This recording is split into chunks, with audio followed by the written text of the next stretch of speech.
Dodgers Nation, let's dive into something that every baseball fan secretly loves to do this time of year. And that's breaking down an offseason move by move and asking the big question. Did this team actually get better? Because when you're chasing a World Series, when you're trying to stay on top in a league that never stops evolving, every signing matters, every trade matters, and every contract tells you exactly how serious a front office is about winning right now. One of the most fascinating storylines this winter has been the aggressive push by the Toronto Blue Jays, a team that clearly looked at their previous campaign and said, "We are not standing still." They went out and made noise early, and the headline move, without a doubt, was locking in Dylan Cease for the long haul. 7 years, $210 million. That's not a depth signing. That's not a let's see how this goes type of contract. That is a statement. That is a franchise saying, we believe this is our ace, and we are building around him. Now, when you glance at some of Cease's recent numbers, you might notice a few red flags. The earned run average might not jump off the page in a way that screams dominance. And yes, there have been stretches where command has wavered. The walk rate has been a talking point. But here's what makes this move so intriguing. This is still a power arm that can sit at 97, 98 miles per hour deep into outings. This is still a pitcher with a wipeout slider that can completely neutralize lineups when it's working. And when you combine that raw ability with a pitching development system that believes it can fine-tune the details, suddenly you're not talking about a rebound candidate. You're talking about a Cy Young caliber arm rediscovering his absolute peak. What stands out even more is the timing. The Blue Jays didn't wait around. They identified their number one target, and they went for him.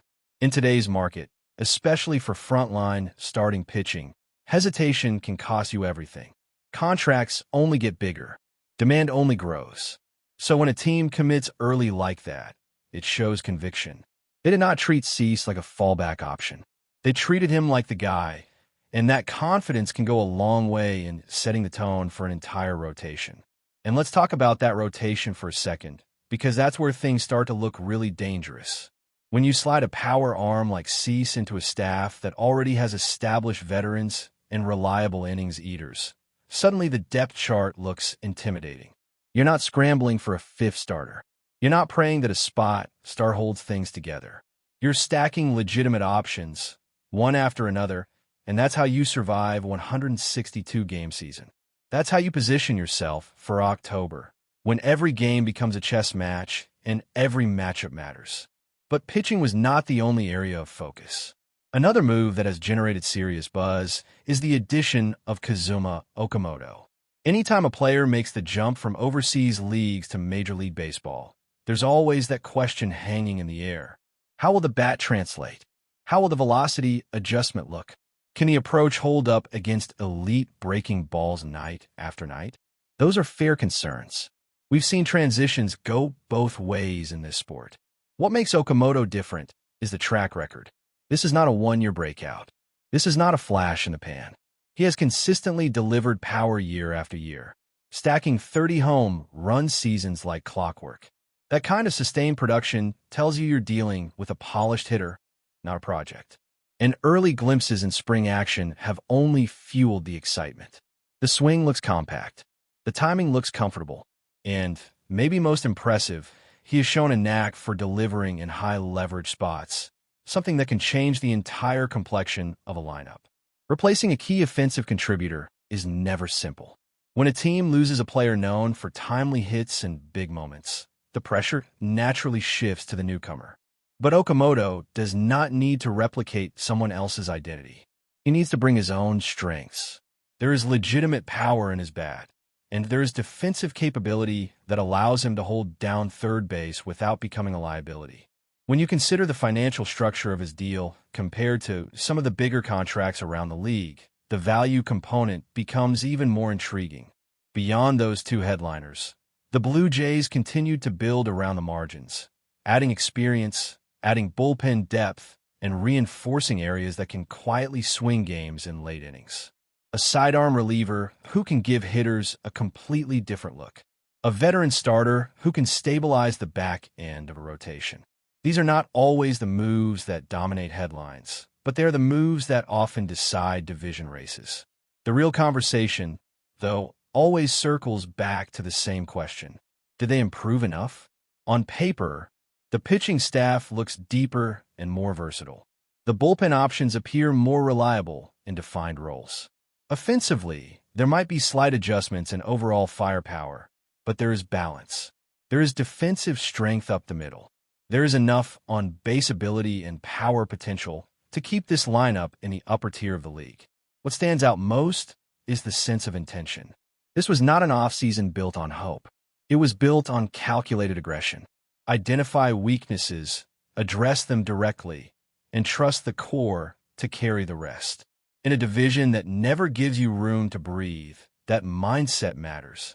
Because when the season opens and the grind begins, you do not want to be wondering if you did enough in the winter. You want to feel like you pushed every possible lever to get better. And that is exactly what this front office appears to have done so far. When you really zoom out and look at the full picture, the most important exercise is separating emotion from evaluation. It is easy during the winter to fall in love with big names or to feel frustrated when a superstar signs somewhere else. But roster construction is about balance. It is about building something that can withstand injuries, slumps, and the unpredictable chaos that always shows up over 162 games. And from that perspective, this version of the Toronto Blue Jays looks more stable than the one that finished last season. Start with the pitching depth, because that is where the difference feels the most dramatic. In previous years, there were moments when the back end of the rotation felt like a question mark. You had outings where you were simply hoping to survive 5 innings and turn it over to the bullpen. Now, the competition for those final rotation spots feels like a luxury instead of concern. When a team can roll out experienced veterans alongside high-ceiling arms and still have capable options waiting in the wings, that changes the daily pressure. It keeps everyone sharp. It keeps performance standards high. And it protects you when someone inevitably needs time off. Adding a veteran presence like Max Scherzer into that environment only intensifies the competitive edge. Even if he is not the dominant force he once was, the mentality, the preparation, and the postseason experience he brings can ripple throughout the clubhouse. Younger pitchers watch how he studies hitters. They observe how he attacks the strike zone. That influence is not always visible in the box score, but it can be felt in the culture of staff trying to take the next step. The bullpen also deserves attention. Late innings decide seasons. Having defined roles and pitchers who can handle high-leverage spots without blinking is critical. A sidearm specialist who can generate uncomfortable at-bats in the 7th or 8th inning gives a manager flexibility. It allows matchups to dictate strategy instead of desperation. And when you combine that with a closer who can rebound and rediscover his sharpness, suddenly tight games feel more manageable instead of nerve-wracking. Offensively, the conversation becomes a little more nuanced. There is no denying that losing a major bat changes the identity of a lineup. There are certain hitters who bring swagger and immediate impact, and replacing that aura is never simple. But offense is not only about star power. It is about depth, sequencing, and the ability to generate traffic consistently. When you evaluate the projected order, you still see on-base ability at the top, legitimate power in the middle, and contact hitters who can extend innings toward the bottom. Vladimir Guerrero Jr. remains the heartbeat of this offense. His presence alone forces opposing pitchers to alter their approach. If he continues to pair discipline with power, the ripple effect benefits everyone around him.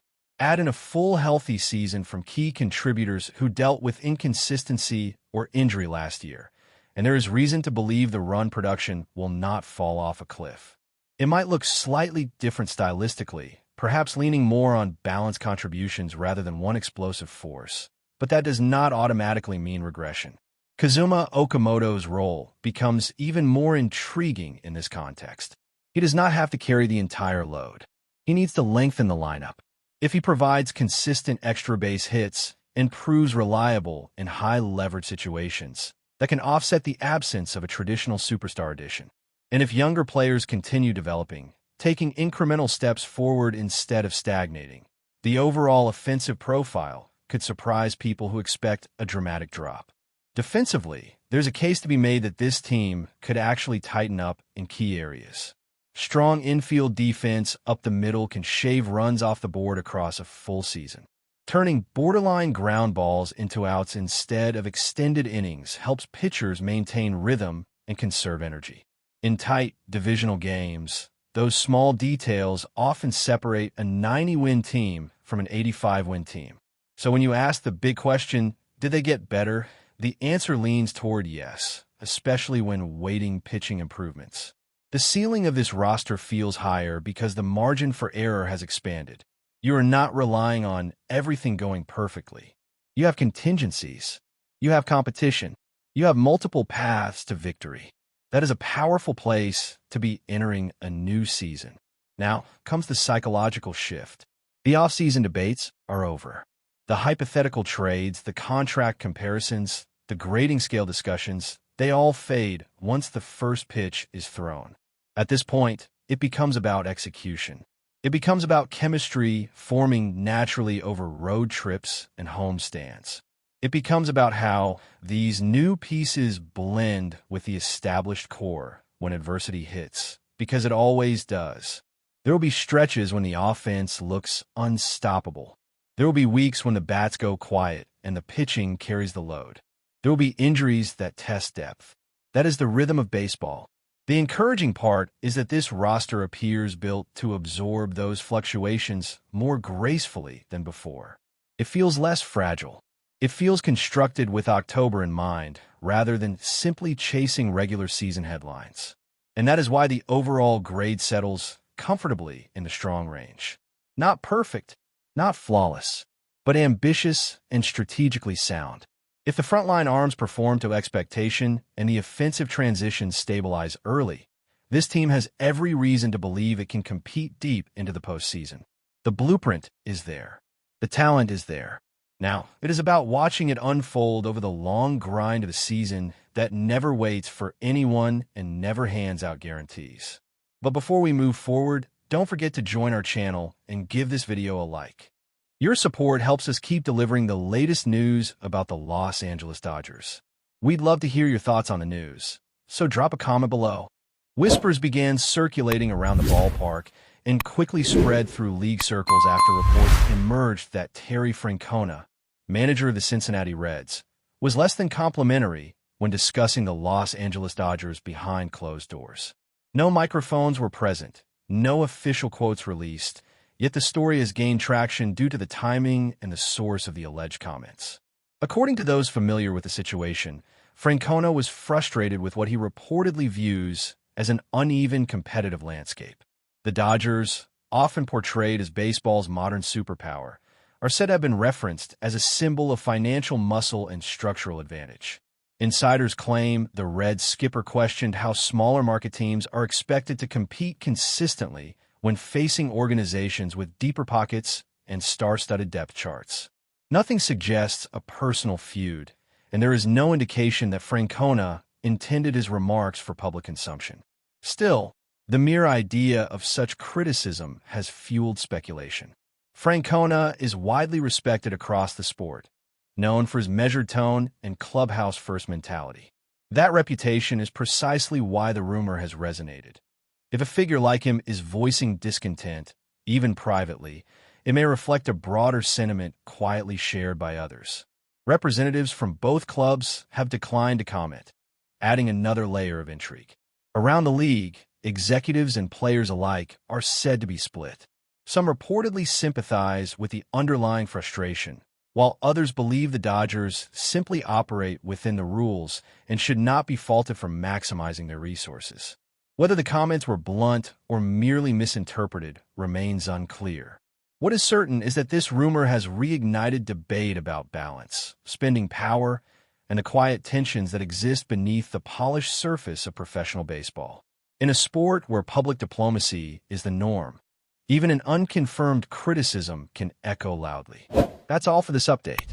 If you enjoyed the video and want to stay up to date with exclusive news about the Los Angeles Dodgers, be sure to subscribe to our channel and hit that like button. We always appreciate your comments and feedback. See you in the next video.